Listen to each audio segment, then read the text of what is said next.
Who are you? That's the question we've all been trained to answer since we could speak. I'm Sarah. I'm an engineer. I'm a father. I'm a student. I'm this. I'm that. We present our identities like name tags, as if they could truly capture the vast mystery of what we are. But here's the truth. All those labels are costumes, beautiful ones, maybe, but costumes nonetheless.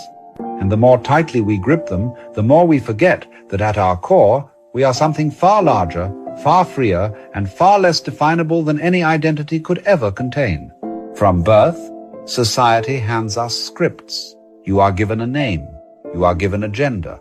You are told which family you belong to, which culture you represent, which religion you might follow.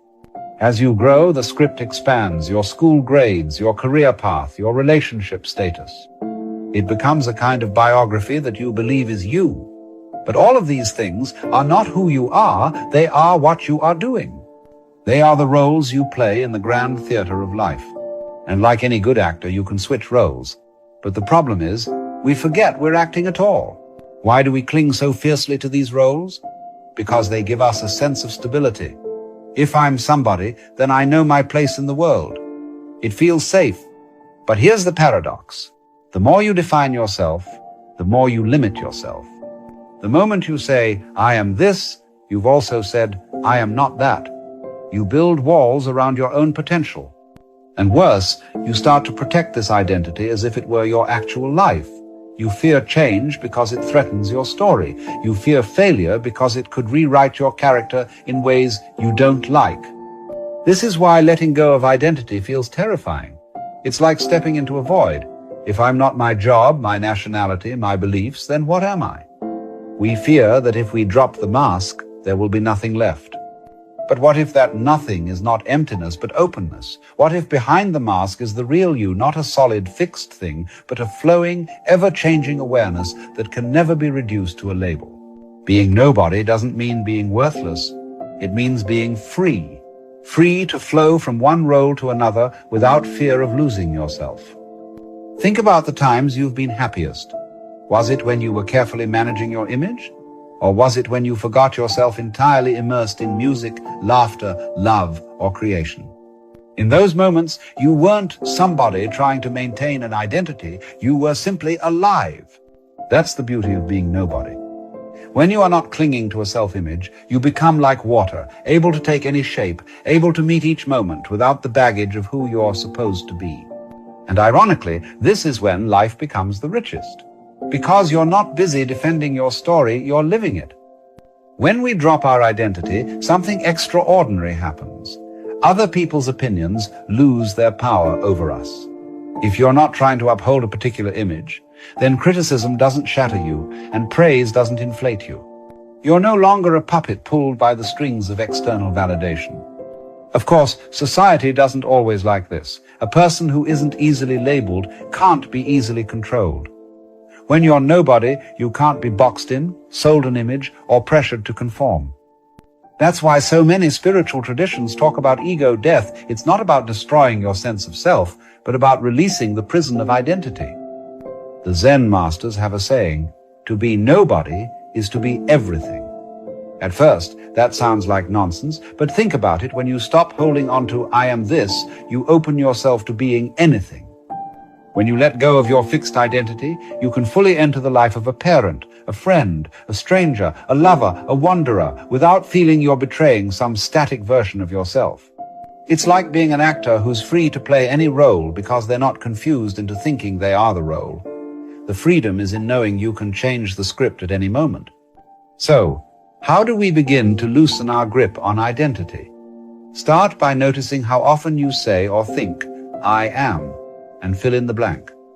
I am anxious. I am shy. I am successful. I am a failure. Every time you do this, you're locking yourself into a frame. Instead, see these states as temporary. You are feeling anxious, not being anxious. You are experiencing success, not being a successful person forever. Everything about you is in motion.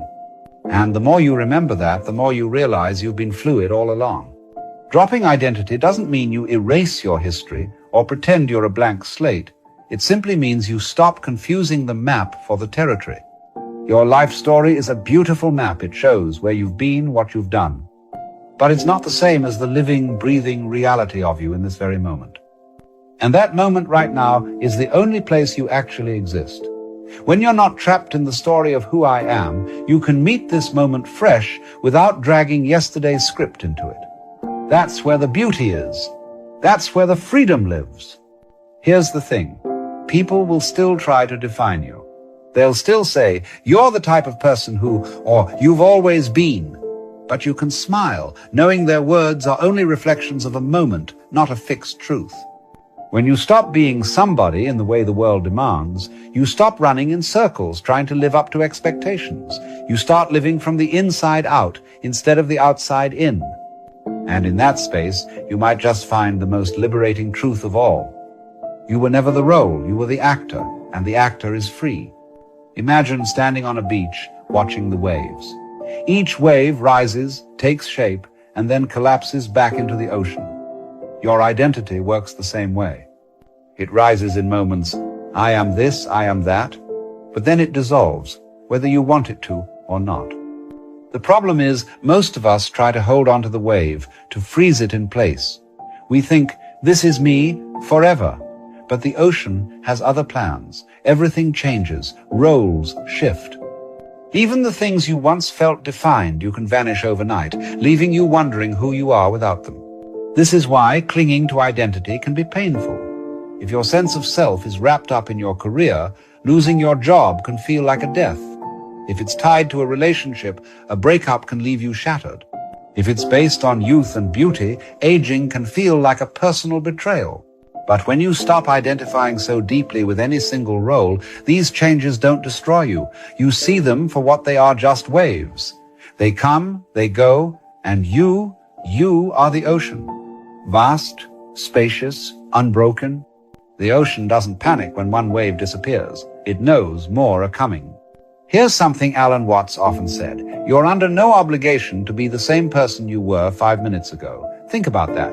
You don't have to drag yesterday into today. You don't have to carry the heavy baggage of all the versions of you that no longer fit. Yet, we cling. We keep the old clothes that don't suit us anymore. We keep living in old mental houses even when they're falling apart. Why? Because stepping into the unknown feels risky. If I'm not my old self, then who am I? That's the doorway. That's the invitation to find out. When you let go of the need to be somebody, life becomes more playful. You start to see identity like a set of costumes you can wear for fun rather than armor you must wear for survival. One day you might be the teacher, the next the student, the next the fool, and that's perfectly fine. You no longer need to win in the game of who's more important, more successful, or more admired. Because if you're not trying to be somebody, you're free from the exhausting competition. You can simply be without needing the world's scoreboard to tell you how you're doing. People often misunderstand this as detachment in the cold, uncaring sense, but it's the opposite. When you're not trapped in defending a self-image, you're actually more open to love, to connection, to intimacy. Why? Because you're not constantly filtering everything through, what does this say about me? You can truly listen to others, meet them where they are, and be with them without needing to fit them or yourself into a box. The irony is that when you stop trying to be special, you become profoundly unique, not because you're manufacturing it, but because you're letting your natural self shine without interference. Consider children. Before the heavy weight of identity is placed on them, they move freely between roles. A child can be a pirate, a chef, a dancer, a scientist, all within the span of an afternoon. They don't worry if it's consistent with their personal brand. They just play.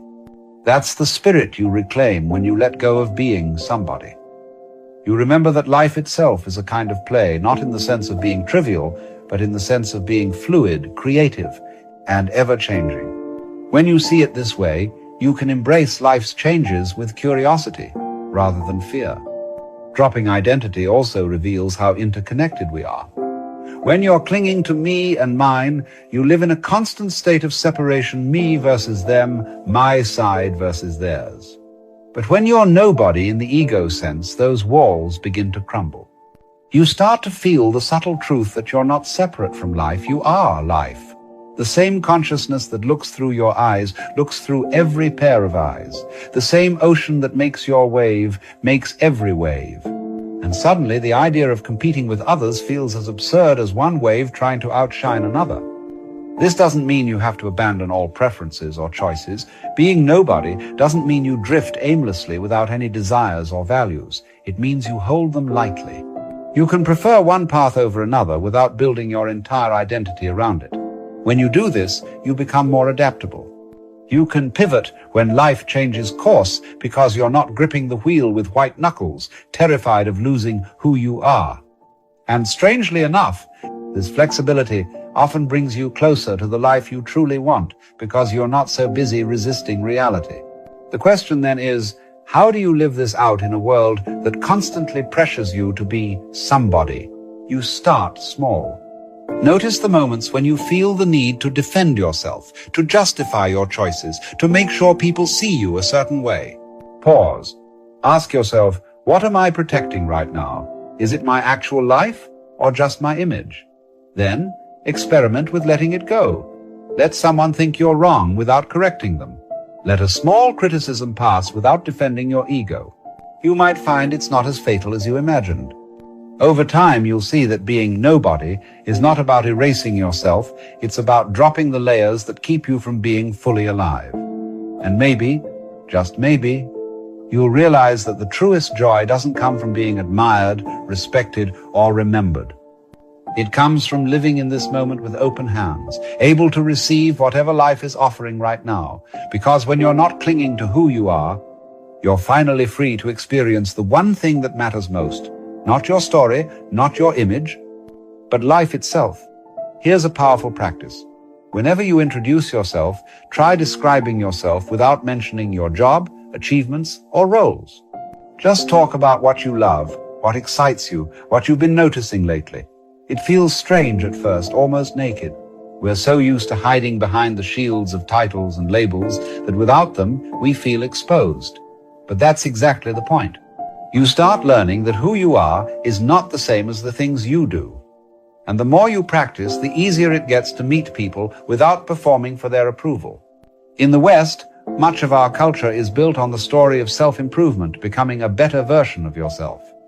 While there's nothing wrong with growth, this constant pressure can turn into a subtle form of self-rejection. It whispers, you're not enough yet. You have to earn your worth. But the moment you tie your worth to an image, you've built a prison. Every improvement feels temporary because you're chasing an ever-moving target. When you let go of being somebody, you also let go of this exhausting race. You don't stop growing, you just stop growing to prove yourself. Alan Watts often compared life to music. The point of music is not to get to the end of the song, it's to enjoy the playing of it. If life is a piece of music, then identity obsession is like rushing to the final note just so you can say you played it. When you stop being somebody, you can dance with life instead of racing through it. Every note becomes enjoyable because you're no longer worried about how the song makes you look. You're simply in it, feeling the rhythm, without a finish line in sight. Of course, some people will misunderstand you. In a world obsessed with self-definition, being nobody can be threatening to others. They might say, you don't take life seriously, or you're avoiding responsibility. But in reality, you're taking life more seriously than ever because you're engaging with it directly without the distortions of ego. You're not hiding in your resume, your Instagram bio, or your reputation. You're right here, living it. The irony is, this often makes you more reliable and present for others because you're not constantly trying to manage an image in the background. So how do you balance this with the practical world, where people still expect labels and titles? Think of identity as a tool, not a truth. You can put on the costume of your profession when you need to, and then take it off when you don't. You can play the role without confusing it for your essence. This way, you're able to function in society without losing yourself in it. You can still be the doctor, the artist, the parent, or the engineer without believing those roles are the sum total of what you are. The beauty of being nobody is that it doesn't erase your uniqueness, it reveals it. When you're no longer locked into performing an identity, your natural quirks, curiosities, and talents rise to the surface effortlessly. You become more unpredictable, in the best way, less constrained by "people like me don't do that" thinking. You might try things you never imagined, explore paths you once ignored, or connect with people you previously would have dismissed. And because you're not protecting a rigid image, failure doesn't sting as much. It just becomes part of the dance. There's a profound humility in this way of living. You no longer need to be the smartest person in the room. You no longer need to have the last word. You no longer need to win every argument or prove your worth in every interaction. This humility doesn't make you smaller, it makes you spacious. It creates room for other people's truths, for new ideas, for growth without the constant friction of ego defense. And in that spaciousness, you discover that the joy of life isn't in dominating it, it's in participating fully, without needing to be someone special. Think of it this way: identity is like a mask. Masks can be beautiful and useful, but if you glue one to your face, it becomes suffocating. Being nobody is learning to take the mask off when you need air. And when you do, you realize something surprising: you can breathe easier. Conversations feel lighter. Decisions feel freer. Even challenges feel less personal because you're no longer wrapping them around your sense of self. The less you cling to who you think you are, the more life can show you who you truly are. This shift doesn't happen overnight. It's a gradual unlearning. You'll notice moments when the old need to be somebody flares up, maybe in a social setting, or at work, or even on social media. Instead of judging yourself, just notice it. Smile at it like greeting an old friend. Say, there's that little actor in me again, wanting to take the stage. And then, if you choose, you can step back and watch the play from the audience instead of being trapped in the performance. In time, this becomes second nature. You still play roles, but you don't lose yourself in them. You still tell stories about who you are, but you know they're just stories. And in that freedom, something beautiful happens. Life becomes lighter, yet deeper. You can hold joy without fearing it will vanish, and you can hold sorrow without believing it defines you. Because you're no longer a fixed somebody fighting to survive, you're the vast, open space in which all the somebodies come and go. Once you see through the illusion of being somebody, you start to notice how much of your life was spent protecting that illusion. The arguments you had, the sleepless nights worrying about what others thought, the energy poured into appearing a certain way, all of it begins to look unnecessary. You realize that the image you were protecting never really existed. It was a projection in other people's minds, constantly shifting depending on their own beliefs, biases, and moods. How exhausting it was to try to control something you could never truly control. Letting it go is like putting down a heavy backpack you forgot you were carrying. And here's the magic: when you stop trying to be somebody, you become easier to love.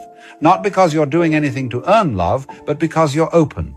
People can feel when they don't have to walk on eggshells around you, when they don't have to feed your ego for you to feel safe.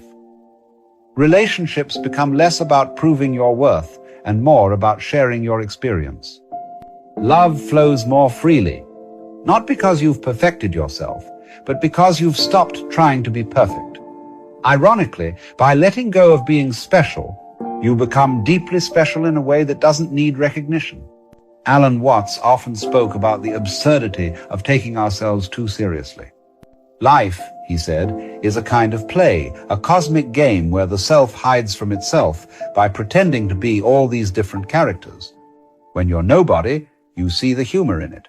You can laugh at your own mistakes without feeling diminished. You can admit you don't know without shame. You can even face your fears with a certain lightness, because you understand they're part of the grand performance. And in that laughter, there's wisdom. There's a recognition that we were never meant to hold on so tightly. This doesn't mean you won't sometimes get caught up in identity again. You will. The ego is a clever actor, always ready to jump back on stage. But each time you notice it, you'll have the choice to step away. You'll remember that the beauty of being nobody is that you can be anybody in any given moment. You're free to respond instead of react, to play instead of defend, to live instead of perform. The world becomes less like a battlefield and more like a playground. And that shift changes everything about how you move through your days. Think about the moments in your life when you've been most alive, completely immersed in what you were doing, without thinking about how you looked or whether you were doing it right. Those moments are identity, free moments. Nobody was performing in those instances. You were simply there. The practice of being nobody is really the practice of making those moments more common. Not by forcing them, but by removing the obstacles, mainly the constant need to manage your image. Life has always been here, waiting for you to show up without your mask. And here's perhaps the most liberating part. When you let go of identity, you stop comparing yourself to others. Without the scoreboard of who's ahead or behind, there's no need for jealousy or resentment. You see other people's successes as beautiful expressions of life, not as threats to your own worth. You see their failures as part of the same dance you're in, not as proof of your superiority. Comparison loses its teeth when you're no longer playing the game of being somebody. You're just here, doing your part in the unfolding of the universe. Some might say, but if I'm nobody, won't I lose motivation? And the answer is no. You might lose the anxiety that used to drive you, but what replaces it is curiosity and love. You start doing things because they feel alive to you, not because they'll make you look good. You work not for applause, but for the joy of creating. You help others not for recognition, but because you can't help it, it feels natural. It's not the death of motivation, it's the birth of authentic motivation. Being nobody doesn't mean disappearing from life, it means showing up without the armor. It's a shift from how do I look to what is this moment asking of me. You still have preferences, passions, and dreams, but you hold them lightly. You still set goals, but you don't collapse if they don't happen. You're more flexible, more open, more available to the surprises life offers. And perhaps, most importantly, you're no longer waiting for the world to validate you before you can feel okay. In the end, the beauty of being nobody is that it returns you to the truth you had as a child before you learned to be a role. You were just here. You didn't need to prove anything to be worthy of love or belonging. You lived in direct contact with life, without a thick layer of self-consciousness in between. And while you can't go back to innocence, you can go forward into awareness, a kind of second innocence, where you know the game, but you play anyway. Not because you need to win, but because you enjoy playing. So maybe the invitation is this. Take off the mask for a while. See what happens if you stop introducing yourself as your job, your achievements, your roles. See what happens when you let conversations be real instead of rehearsed. Notice how much lighter life feels when you don't have to protect an image. Notice how much deeper your connections feel when you meet people as you are, not as you think you should be. Because in the end, the freedom of being nobody is the freedom to be everything, to be the sky instead of the clouds, the ocean instead of the waves, the vastness instead of the mask.